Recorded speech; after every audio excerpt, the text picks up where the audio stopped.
Imagine setting up, like, a trail camera in the deepest, most unforgiving wilderness on Earth. Right, just completely off the grid. Exactly. And you leave it there for 100 years, braving blizzards, deforestation, and the slow creep of modern cities. Just letting it run. Yeah. And when you finally pull that camera down and, hit fast forward, you don't just see the seasons changing. You see this wild time lapse of two apex predators locked in this brutal, unending collision. Just evolving alongside each other over an entire century. It's wild. Welcome to another deep dive.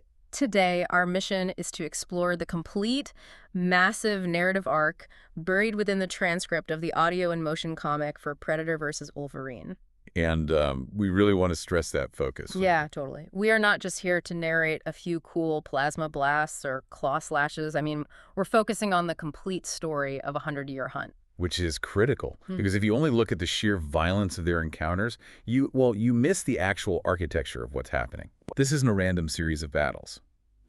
By tracking this one continuous hunt over a century, we get this really fascinating character study. Oh, absolutely. We're watching how the shifting eras of human history, going from lawless frontiers to Cold War Black Ops labs, to a sprawling mutant sanctuary in New York. It's a huge shift. It is, and those eras directly shape and mirror the psychological evolution of both the hunted and the hunter. Okay, let's unpack this, because to really understand a century-long blood feud, you have to, look at the baseline, right? Yeah, where it all started. Before the geopolitics and the mind wipes, you just have a chance encounter in the early 1900s. We are dropping right into the literal edge of the map in Alaska, a frontier outpost appropriately named Scar. Which is such a great name for it. Right, and the temperature is 40 below, water freezes in the time it takes to raid a beaver lodge, and Wolverine is just trying to survive. He's totally off the grid at this point. Exactly.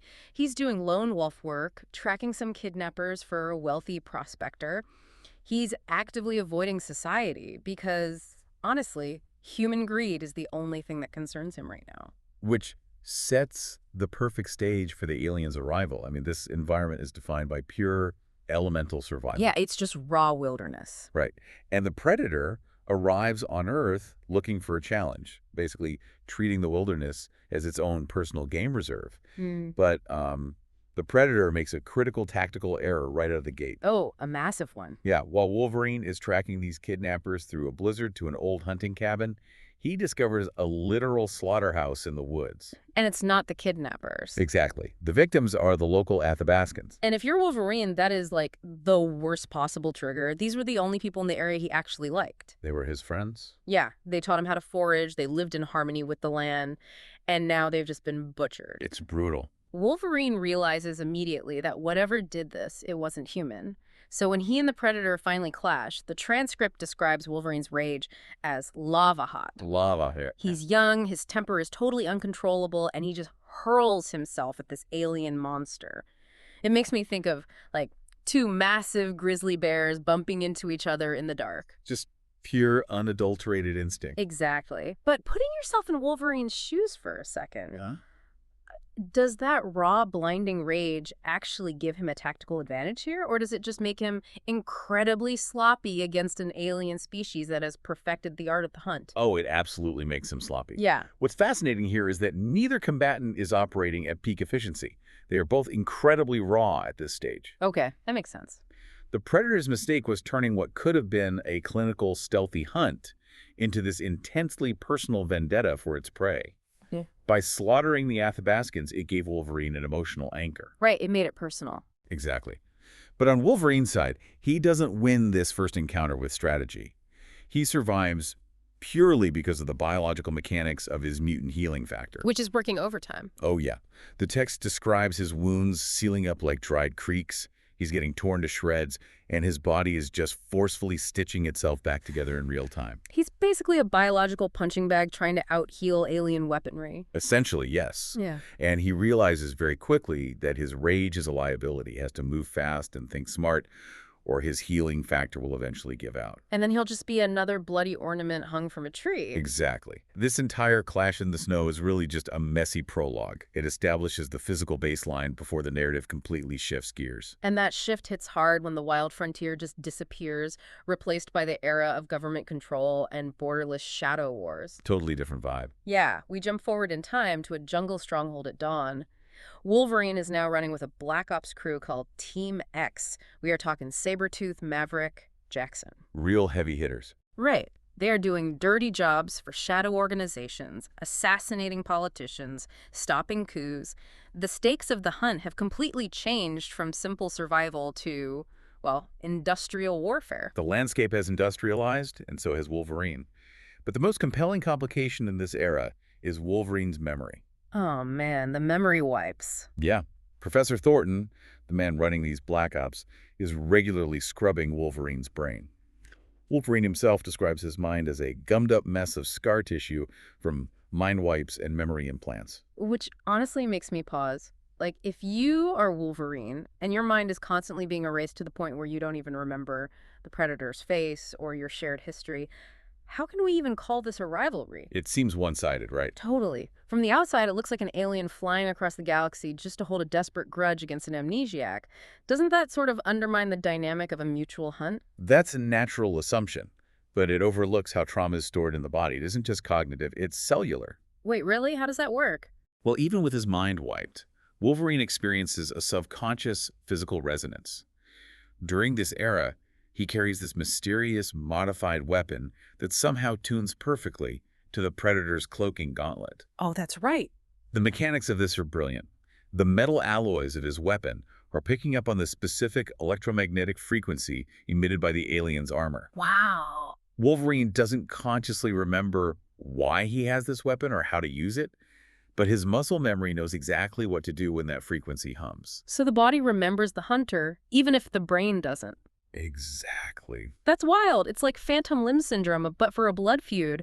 His cells are essentially bracing for an impact his brain doesn't see coming. And that instinct saves his life. Yeah, and it leads to this insane sequence where Team X and the enemy general they were supposed to assassinate actually end up teaming up to fight the Predator. A total enemy of my enemy situation. Right.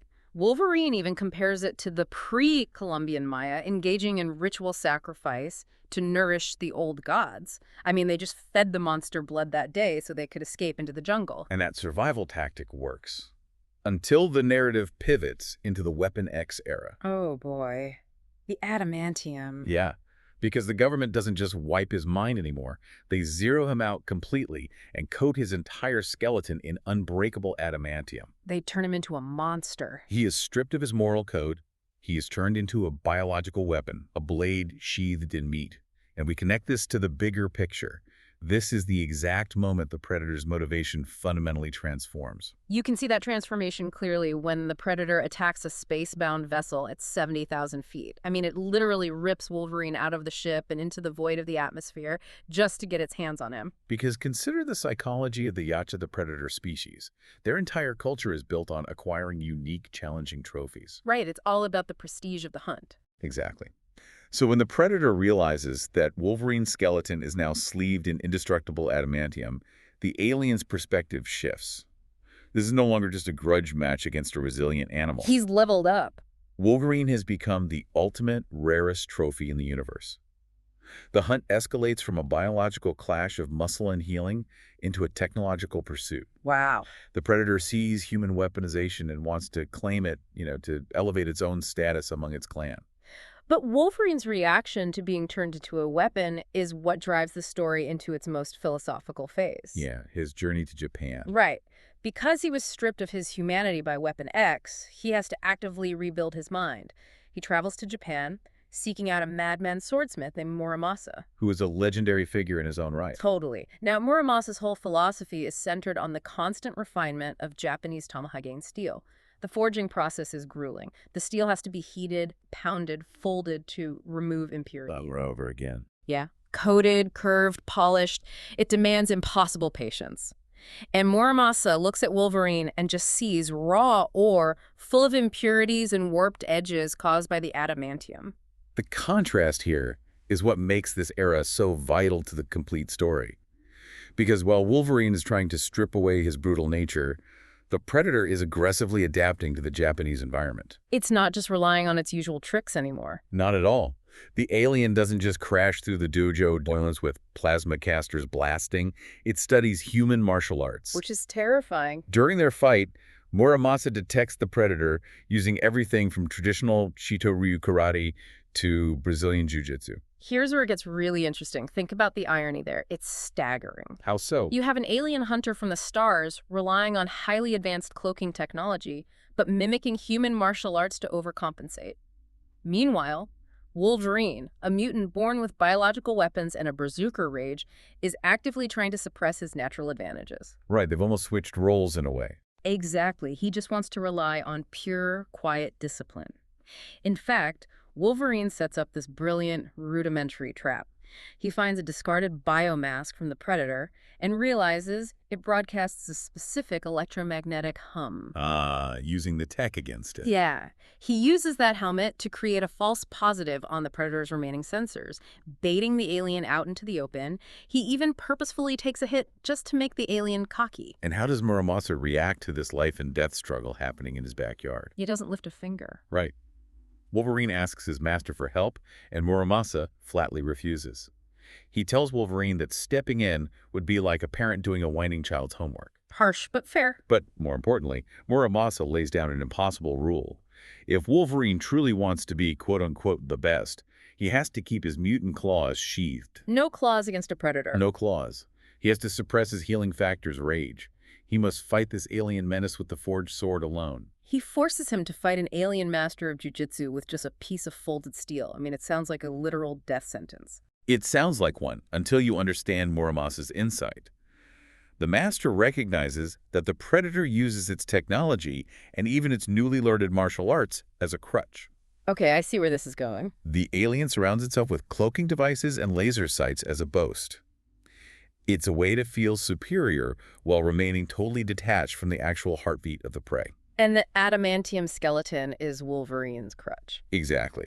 By forcing Wolverine to abandon his internal biological weapons, Muramasa is teaching him that true lethality doesn't come from indestructible metal or alien tech. Right. It comes from internal refinement. It's about a pure, uninterrupted connection between the mind, the body, and the earth. And you'd think that mastering that kind of internal peace would be the grand finale. He finds his center, he balances his mind. Right. Done. Right. If only it were that simple. Yeah, peace isn't an ending, it just creates a new complication. Because a discipline Wolverine learns in Japan allows him to finally open up. He finds a surrogate family. He finds a home. Right. He settles in New York at the Westchester Mansion with the X-Men. But when you are locked in a 100-year hunt, peace is just a brand new type of vulnerability. It really is. When you sheath your claws and open your heart, you just give a tactical hunter like the Predator a giant new target. It's the ultimate cost of connection. And Wolverine articulates this beautifully in the text. He notes that while his skin doesn't scar, his heart absolutely does. Yeah, that line hits hard. He spent a century trying not to get close to people because death always seemed to follow him.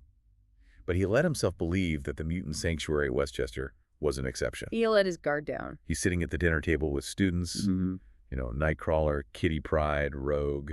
He finally feels safe, and then the missiles hit the upper floors. And here's the terrifying part. The Predator doesn't attack Wolverine directly. It specifically targets the students. Going right for the weak point. Wolverine realizes the alien has spent years observing his patterns, waiting for him to form attachments just to expose his soft underbelly. This nest of found family is his ultimate weak point. So what does he do? Well, to protect them, Wolverine does something that feels completely counterintuitive. He actively pushes his family away. Rogue is pleading with him, telling him she can just take her gloves off, touch the alien, and absorb its power. Which would be incredibly effective. Right. And Nightcrawler is offering to teleport him out of danger, telling him he doesn't have to fight alone. But Wolverine screams at them to stay back, completely surrendering the massive tactical advantage of having a team of powerful mutants. It's a huge risk. Now, I look at that and think of a classic heist movie trope. The villain threatens the hero's family to force compliance. But these aren't helpless hostages. These are superpowered X-Men. Why on earth would Wolverine reject the help of people who could objectively turn the tide against a space assassin? This raises an important question, and to answer that, you have to look at the psychological core of this entire century-long narrative. Okay, lay it on me. Wolverine's friends are simultaneously his greatest strength and his most paralyzing weakness. No, so. They are a weakness because the mere thought of them dying fills him with a terror he never, ever feels when his own life is on the line. The Predator understands that if it simply kills Wolverine, it just claims a trophy. Right. It's just business as usual. But if it kills a student in front of him, it destroys Wolverine from the inside out. Oh, wow. It's psychological warfare. The only way to protect his own heart and their lives is to isolate himself all over again. Exactly that. But the flip side is that this family is also his ultimate strength. Because they give him something to fight for. Yes. Having them safe inside that mansion gives him a concrete, undeniable reason to survive the night. He isolates the Predator to protect his home, consciously choosing to pull the fight away from the high-tech sanctuary. He takes it outside. He lures the alien far away into the dense wilderness, effectively bringing this 100-year story full circle, right back to the primal dirt where it all began. Which launches us into the final stand. Having lured the Predator away from the X-Men, Wolverine finally dictates the terms of the engagement. No more running. Right. We are out of the mansion, out of the Black Ops labs. We are standing in a muddy riverbed. And Wolverine utilizes the absolute oldest, most brilliant trick in the book to counter highly advanced alien tech. The mud. He covers himself completely in thick, freezing river mud. And the mechanics of that choice are brilliant in their simplicity. It's so low-tech. But so effective. Wolverine knows that animals possess senses far beyond human capability, right? Birds sensing magnetic fields, wolves tracking scents for miles. Sure. He also knows from a century of bloody encounters that the Predator relies heavily on thermal vision to track the heat signatures of its prey. So the mud hides him. Exactly. The river mud isn't just dirt. It acts as a primitive, elemental thermoregulator. It completely masks his body heat, turning him invisible to the alien's highly advanced infrared tracking technology. He effectively blinds a technologically superior alien with a handful of wet dirt. It levels the playing field entirely. It's a masterstroke. Wolverine drops down from the tree line, and the fight that ensues carries the immense, suffocating gravity of 100 years of war. Every scar, every memory wipe leading to this. Yeah. The Predator realizes its tech is useless and whips out a ceremonial dagger. Wolverine pops his adamantium claws. They are fighting eye to eye so close that Wolverine notes he can literally taste the metallic tang of blood in the Predator's breath. It's so visceral. For a fraction of a second, he realizes they are one and the same two entities defined entirely by the hunt.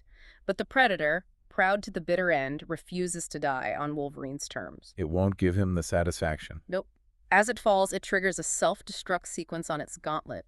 It starts a countdown, attempting to claim Wolverine as a permanent trophy in its own explosive grave. And, true to form, Wolverine survives. The healing factor and the adamantium pull him through.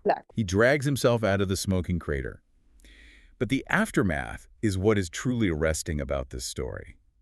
There is no triumphant victory roar echoing through the woods. Right, he's not celebrating. There is no profound sense of accomplishment at all. Wolverine looks around the ruined landscape and says he feels like a lit cigar that's just been crushed out in an ashtray. So what does this all mean?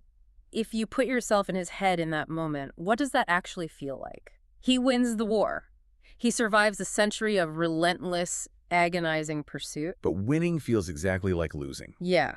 He notes this deep, gnawing emptiness inside him, and he realizes, almost with a sense of horror, that he actually misses having the alien out there in the dark. It gave him purpose. Exactly. He even takes the Predator's ceremonial blade from the wreckage, keeping it just so he can look at his reflection in the alien metal to remember to stay sharp. Yeah. I mean, have you ever poured your entire soul into a massive, all-consuming project for years, and then you wake up the next morning and your calendar is completely blank? You just have no idea what to do with yourself. You just feel lost. That feeling is the ultimate tragedy of mutual evolution. Over a century, these two beings meticulously defined each other's existence. They were bound to each other. Think about the sheer scale of Wolverine's life. His memories were constantly wiped and rewritten by governments. The friends and allies he fought beside aged and died. The world just kept moving. The entire world industrialized and fundamentally changed around him. Through all of that chaos, the Predator was the one unchanging constant. Wow. It was the only creature in the entire universe that truly understood the scope of his life, from the snowy, blood-stained woods of Alaska to the thermoregulating mud of that riverbed. So by killing it. Winning the war ultimately meant killing the only entity that intimately knew his history. Man, it's an incredible perspective. It really emphasizes the epic scale of the journey we just explored. We tracked a continuous narrative from the -40-degree snow of an Alaskan frontier through the mind-wiping geopolitical maneuvering of shadow organizations, Across the quiet, grueling discipline of Japanese dojos. right up to the vulnerable found family halls of the X-Men's mansion before finally culminating in a muddy, explosive crater. It is a complete, beautiful, and utterly brutal century-long story. It really is a masterpiece of character study. It reminds you that sometimes the greatest adversaries in your life, the things that relentlessly pursue you, challenge you, and refuse to let you rest, are the very things that push you to refine yourself. Absolutely. They force you to learn discipline, to strip away your technological and emotional crutches, and to figure out what it is you truly value and want to protect. And that dynamic leaves you with a profound realization to carry forward. What's that?